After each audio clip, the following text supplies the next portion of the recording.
मेहनत कर पड़ता है जी जान से तपना, तभी पूरा होता है एक बढ़िया नौकरी पाने का सपना। आज बात करेंगे ड्रीम जॉब ड्रीम कंपनी में कैसे मिले। 10 पॉइंट दूंगा, 10 पॉइंट स्टेप वाइज दूंगा। मैं Vivek Bindra, founder and CEO बड़ा बिजनेस डॉट कॉम। उससे पहले 3 सिनेरियो समझिएगा।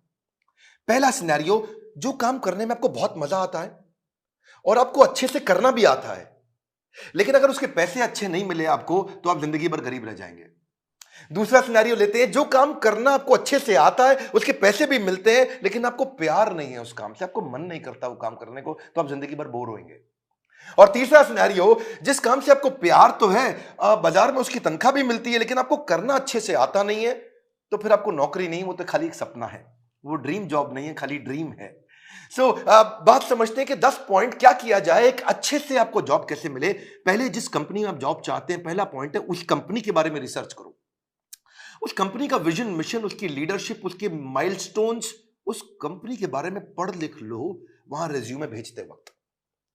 नौकरी.com पे बहुत सारी अपॉर्चुनिटीज आपको मिलेंगी, लेकिन पहले कंपनी की वेबसाइट, इंटरव्यू में जाने से पहले उसके सोशल मीडिया, उसका एंगेजमेंट, mouthshut.com, glassdoor.com, उसका लिंक्डइन, उसके सारे गूगल पे सब चीजें, जितना ज्यादा आप इंटरेस्टेड होंगे उतना आपका कैंडिडेचर इंटरेस्टिंग हो जाएगा।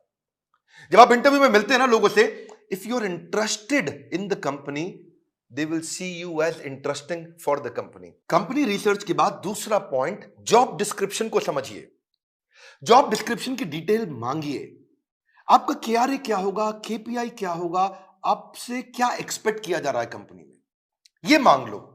अगर ये समझ में आ जाए कि कंपनी आपसे चाहती क्या है, करवाना क्या चाहती है, जॉब का डिस्क्रिप्शन, आपका केआरए की रिस्पॉन्सिबिलिटी एरिया, आपका केपीआई की परफॉर्मेंस इंडिकेटर, आपसे क्या एक्सपेक्ट किया जा रहा है इस रोल में, अगर वो मिल जाएगा तो पूरा ग्रिप आ जाएगा आपका इंटरव्यू में। तीसरा, अब जो इंटरव्यू लेने वाला है उसकी डिटेल निकालो। एचआर से जब आप बात करेंगे, पूछेगा आपका इंटरव्यू कौन लेंगे, उस इंटरव्यूअर का अगर आपको नाम मिल जाता है तो लिंक्डइन पे उसका प्रोफाइल खोल लीजिए। देखिए उसने क्या पोस्ट शेयर किया है, क्या आर्टिकल शेयर किया है, क्या उन्होंने कोई ब्लॉग शेयर किया है, उसके बारे में अगर आप तारीफ करेंगे, उसकी डिटेल उनको इंटरव्यू में बताएंगे, तो वो आपकी आई फॉर डिटेल को बहुत पसंद करेंगे। मेरे साथ भी होता है कई बार, जब कोई मुझको इंटरव्यू देने आता है, बोलता है सर मैं तो आपका बहुत बड़ा फैन हूं, मैं तो आपके सारी वीडियो देखता हूं, तो मैं पूछ लेता हूं टॉप 5 वीडियो कौन से देखे थे जो आपको बहुत पसंद आए और मैंने उसमें क्या बताया। पता चल जाता है कि आदमी झूठ बोल रहा है या सच बोल रहा है। अगर डिटेल में लिया अपने इंटरव्यूअर को पहचान, तो अपने इंटरव्यू को बना लोगे सुपर आसान। इसको क्या कहते हैं? Failing to plan means planning to fail. Plan करके जाइए, इंटरव्यूअर के बारे में पढ़ के जाइए। अब्राहम लिंकन भी बोला करते थे ना कि अगर मुझे पेड़ काटना हो, मेरे पास 8 घंटे हो, तो 6 घंटे तो मैं केवल धार लगाऊंगा, 2 घंटे में पेड़ काट दूंगा। 6 घंटे धार क्या लगाऊंगा, मतलब क्या, इतनी तैयारी कर लूंगा कि 2 घंटे में पेड़ अपने आप कट जाएगा। आसान है, लेकिन थोड़ा इसको समझ के जाओ। इंटरव्यूअर क्या क्वेश्चन पूछ सकता है आपसे, कि अपने बारे में बताओ, पूछेगा आपसे पॉपुलर क्वेश्चन क्या, आपको क्यों हायर करें, आपकी स्ट्रेंथ्स क्या है, आपकी लीडरशिप स्किल्स के बारे में बताइए, आपके पास एक्सपीरियंस नहीं है, आपको क्यों हायर करें। इस तरह अगर आप अपनी तैयारी करके जाएंगे, मजा आएगा। चौथा पॉइंट, एम्प्लॉयर सेंट्रिक रहिएगा। इस चौथे पॉइंट में ध्यान रखना, इंटरव्यूअर आपकी मानसिकता को जरूर चेक करता है। अपने आंसर्स को ऐसे कस्टमाइज करिए, आप आत्म प्रेरित, सेल्फ मोटिवेटेड दिखने चाहिए। एक एम्प्लॉय मानसिकता का होता है, इंट्राप्रेन्योर मानसिकता का होता है। हमारे एवरीथिंग अबाउट एंटरप्रेन्योरशिप कोर्स में हम इंट्राप्रेन्योर की बहुत बात करते हैं। एम्प्लॉय वो जो नौकरी करता है, इंट्राप्रेन्योर वो क्यों करता तो नौकरी है, पर उसका बिहेवियर ओनर जैसा होता है। वो प्रॉब्लम पे फोकस करेगा, एम्प्लॉय इंट्राप्रेन्योर एक्शंस पे फोकस करेगा। वो बोलेगा फैमिली इज माय फैमिली, ये कहता है कि नहीं नहीं, organisation is also my family. वो उसको परिवार की तरह देखता है। वो हार्डवर्क करता है, ये स्मार्ट वर्क करता है। वो कंज्यूमर होता है, ये कंट्रीब्यूटर होता है। एंटरप्रेन्योर आते ही सोचता है मैं ऐसा क्या कर लूं कंपनी में। वो पुश स्टार्ट है, उसको धक्का मारोगे तो काम चालू करेगा। ये सेल्फ स्टार्ट है, अपने आप काम करता है। वो टाइम वेस्ट करता है, ये टास्क वेस्ट करता है। एम्प्लॉय क्या करता है, सुबह 9 से 5, 9 बजे आएगा, 5 बजे निकल जाएगा। ये क्या कहता है, जब तक काम खत्म नहीं होगा तब तक बैठूंगा। काम जल्दी खत्म करने की कोशिश करता है। ये समय के हिसाब से नहीं, काम के हिसाब से काम करता है। इसलिए employee gets paid for the time he spends, intrapreneur gets paid for the value he creates, है ना। तो ये इसको क्या चाहिए, sick leave, casual leave, earn leave, वो leave he doesn't want to leave. तो आपके जो आंसर है ना, वो उससे आपका नेचर, आपका बिहेवियर, आपका कल्चर पता लग जाएगा। ये ब्रेकडाउन में खत्म हो जाता है, ये ब्रेकडाउन में ब्रेक थ्रू क्रिएट कर देता है। ये बिहेवियर, नेचर पता चल जाता है। पांचवा पॉइंट, अपना असेसमेंट भी करके जाइए, जो कि आपके इंटरव्यू में दिखाई पड़ेगा। सनातन गोस्वामी चैतन्य महाप्रभु से बोले के आमी, क्या बात हुआ कि मैं हूं कौन, आप पहचानिए अपने आप को। कृष्ण ने भी गीता के अंदर बहुत बात किया, ये आपको पोजिशनिंग में हेल्प मिलेगा आपको। आप एक्शन मैन है, पीपल मैन है, आइडिया मैन है, प्रोसेस मैन है, आपकी मेजर स्ट्रेंथ्स क्या है, उसको स्किल के साथ मैच कर लीजिएगा। देखिएगा कि जो जॉब डिस्क्रिप्शन है ना, जो मैंने पीछे बताया था आपको, उसमें देखिए कि कंपनी का गोल क्या है, इस जॉब से कौन सा गोल अचीव करने वाले हैं, कंपनी में क्या प्रॉब्लम्स थी जो इस जॉब से वो सॉल्व कराने वाले हैं।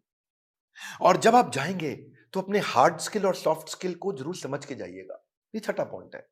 हार्ड स्किल कौन से होते हैं? ये वो स्किल होते हैं जो बेसिकली आप क्वांटिफाई कर सकते हैं, जैसे कि फॉरेन लैंग्वेज हो गया, डिग्री हो गया, सर्टिफिकेट हो गया, मशीन ऑपरेशन हो गया, आपका किसी प्रकार का कोई भी data mining, accounting, programming, software testing, ये सब हार्ड स्किल होते हैं। जिसमें कला आती है।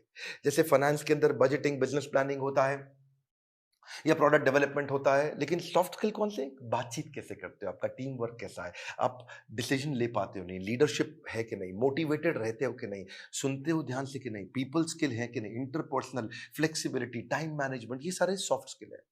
उस तरफ हार्ड स्किल है। तो पहले से ही चेक करके जाइए, क्योंकि आपका see he who speaks without attentive ear is mute. क्या मतलब हुआ? जो बिना सुने बोलता रहता है, बोलता रहता है, जो बिना सुने बोलता रहता है, वो सबसे बड़ा गूंगा होता है। उसके बोलने का कोई फायदा नहीं है। इसलिए आपकी कम्युनिकेशन में सुनिए ध्यान से कि वो क्या डिमांड है आपसे। इफेक्टिव कम्युनिकेशन में 20% is only what you know, 80% is how do you feel about what you know. कैसे आप उसे कम्युनिकेट करते हैं। सीधे बैठिए, हमेशा स्माइल मेंटेन करिए। ऐसा करके आराम से रिलैक्स होकर के बैठने वाला तो जमेगा नहीं ना। कॉन्फिडेंट और इंफॉर्मेटिव लगते हैं जब आप अच्छा कम्युनिकेशन और सॉफ्ट स्किल मैनेज कर पाते हैं। सातवां है, अब मौका ढूंढिए कि आप भी कोई ऐसा क्वेश्चन करें जिस क्वेश्चन से इंटरव्यूअर को लगे यार ये आदमी बुद्धिमान है। एक बात बताऊं आपको कि knowledge is having the right answer, but intelligence is asking the right question. ज्ञानी व्यक्ति के पास उत्तर होता है, पर बुद्धिमान व्यक्ति के पास प्रश्न होता है। अगर आपने कोई ऐसा प्रश्न किया जिस प्रश्न से वो बहुत इंप्रेस हो सकता है, जैसे आप उनसे पूछिए इस बारे में, इस रोल से आप कौन सी प्रॉब्लम सॉल्व करना चाह रहे हैं, इस रोल के माध्यम से आप कौन सा गोल अचीव करना चाह रहे हैं, इस रोल से आप मेरी परफॉर्मेंस को कैसे इवैल्यूएट करेंगे। कितना पावरफुल आप प्रश्न पूछते हैं, ये भी सामने वाले को इन्फ्लुएंस करता है। आठवां, सैलरी नेगोशिएशन की बात आए तो बहुत जोर मत डालिएगा। अनरियलिस्टिक सैलरी हाइक से सामने वाला समझ जाता है ये केवल पैसे के लिए नौकरी करने आया है, ये वैल्यू नहीं क्रिएट कर पाएगा। इसलिए वैल्यू क्रिएशन पे फोकस करिए, वैल्यूएबल अपने आप आएगा। मैं इसमें आपको हमारे जो दूसरे डायरेक्टर है संजय कथोरिया जी, इनका आपको 2015-16 का एक्सपीरियंस शेयर करता हूं। एक बार ये श्रीलंका में एक कंपनी के चेयरमैन के पास इंटरव्यू देने गए और कंपनी के चेयरमैन ने एक ही बात पे इनकी मर्जी की सैलरी दे दी। और वो क्या बात थी? जब उन्होंने पूछा क्या सैलरी लोगे, तो ये कहते हैं I believe in creating value and then sharing value. क्या मतलब हुआ इसका? कि मैं पहले 100 दिन आपके लिए वैल्यू क्रिएट करूंगा, अगर वैल्यू क्रिएट हो गई बढ़िया, तो उसके बाद आप उस वैल्यू को शेयर कर देना मेरे साथ, तब आप तनख्वाह मेरे हिसाब से दे देना। अभी आपको जो समझ में आता हो आप दे सकते हो मुझे, लेकिन मैं वो काम करके दिखाऊंगा, वो वैल्यू क्रिएट करूंगा, तब मैं वैल्यूएबल डिमांड करूंगा। Create value then share value. ये बात सामने वाला इतना इंप्रेस हुआ, बोला कोई बात नहीं, 100 दिन की बात की है, आज ही बता दो क्या तनख्वाह लोगे। जब आप वैल्यू क्रिएट करने पे फोकस करते हो, पहले कहते हो मैं वैल्यू क्रिएट करूंगा, बाद में अपना शेयर लूंगा, इससे सामने वाले को आप पे बहुत कॉन्फिडेंस आ जाता है। सैलरी नेगोशिएशन पे बहुत फोकस मत करिए, मेन मुद्दा समझिए, वैल्यू क्रिएशन पे फोकस करिए। सैलरी नेगोशिएशन अपने आप हो जाएगी जब वैल्यू क्रिएशन का सामने कॉन्फिडेंस आ जाएगा कि आप करके क्या दिखा सकते हैं जॉब में। 9वां पॉइंट, अपने रेज्यूमे पे ध्यान दीजिएगा। ये हालांकि मैं थोड़ा पहले भी बता सकता था 9वां पॉइंट, पर ध्यान रखिए अपने लाइवली और एक्शन ओरिएंटेड वर्ड लिखिए। रेज्यूमे लंबा मत बनाइए, 6 पेज 8 पेज 10 पेज का, क्योंकि जो रिक्रूटर होता है या जो इंटरव्यूअर होता है वो उसके पास ज्यादा समय नहीं है देखने के लिए। बुलेट पॉइंट्स में लिखिए ताकि मैक्सिमम चीजें कैप्चर हो जाएं कम समय में। सीक्वेंस के अपना एक्सपीरियंस लिखिए, और अगर एक्सपीरियंस ज्यादा नहीं है तो कोई बात नहीं, आपने आज तक जो भी कहीं पे थोड़ा बहुत इंटर्नशिप भी किया तो वो भी डालिए। एक कवर लेटर अगर आप बना सको ना तो वो गेम चेंजर होता है अपनी एग्जैक्ट पोजीशनिंग के लिए, कि आपके पास स्किल है और कंपनी को ये जरूरत है, तो कंपनी की जरूरत और आपके स्किल कैसे मैरी कर सकते हैं आपस में, कैसे मैरिज होगी। तो एक छोटा सा कवर लेटर आधे पेज का 8-10 लाइन का बना सकें अगर आप तो। रेज्यूमे ऐसा होना चाहिए कि सामने वाले को 20 सेकंड में सारी बात समझ में आ जाए। उसको ध्यान से बार-बार देखो ऐसा कि क्या 20 सेकंड में समझ में आ रहा है पूरा रेज्यूमे? रेज्यूमे में बहुत डिटेल लिखने में सफलता नहीं है, किसी के पास टाइम नहीं है आज डिटेल में पढ़ने के लिए।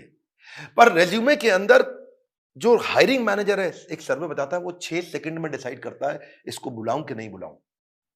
तो बड़ा इंपॉर्टेंट है, बहुत ज्यादा एग्जैजरेट ना करें, नहीं तो पर्दा फाश हो जाता है बाद में। बोल्ड और क्लियर और इंपॉर्टेंट अचीवमेंट को साफ साफ तरीके से बता सकें। उसी के अंदर एक रेफरेंस लिस्ट भी डाल दें जो आपकी integrity, work, decision making, punctuality, flexibility के बारे में कोई रेफरेंस पुरानी कंपनी के या कोई बड़े लोग ऐसे हैं जो आपके बारे में कहने को तैयार हो तो नीचे लिख भी दीजिए कि ये आपको आपके बारे में ये रेफरेंस, मतलब किसी और व्यक्ति, कोई और व्यक्ति भी आपकी तारीफ करने को तैयार है तो उसका नाम, उसकी डेजिग्नेशन, उसका फोन नंबर लिख दीजिए। इससे भी कॉन्फिडेंस आता है। और फिर भी अगर इंटरव्यू में आप जा ही नहीं पा रहे, आपको इंटरव्यू मिल नहीं रहे हैं, तो हो सकता है कि आप अच्छी जॉब साइट्स पे नहीं हो। मार्केट में धक्के नहीं खाने पड़ेंगे अगर आप अच्छी जॉब साइट्स पे जाओगे। इसमें आपको फ्री ऑफ कॉस्ट बहुत सारी अपॉर्चुनिटी मिल जाती है, ऑटो नोटिफिकेशंस मिल जाते हैं, अपने आप नोटिफिकेशन आते रहते हैं, एम्प्लॉयर खुद ही आपके पास आ जाता है अगर आप अच्छी जॉब साइट्स पे जाते हो। इसमें प्रीमियम सर्विसेज भी होती हैं। बड़ी पॉपुलर जॉब साइट्स में shine.com, naukri.com, Times Ascent, Times job और मॉन्स्टर है। लेकिन अगर आप नए हैं तो freshers world, fresherslive.com, Internshala internship पे काम कराती है, या freelancer.com, indeed.com। अगर आप नए हैं तो इन पे जाइए।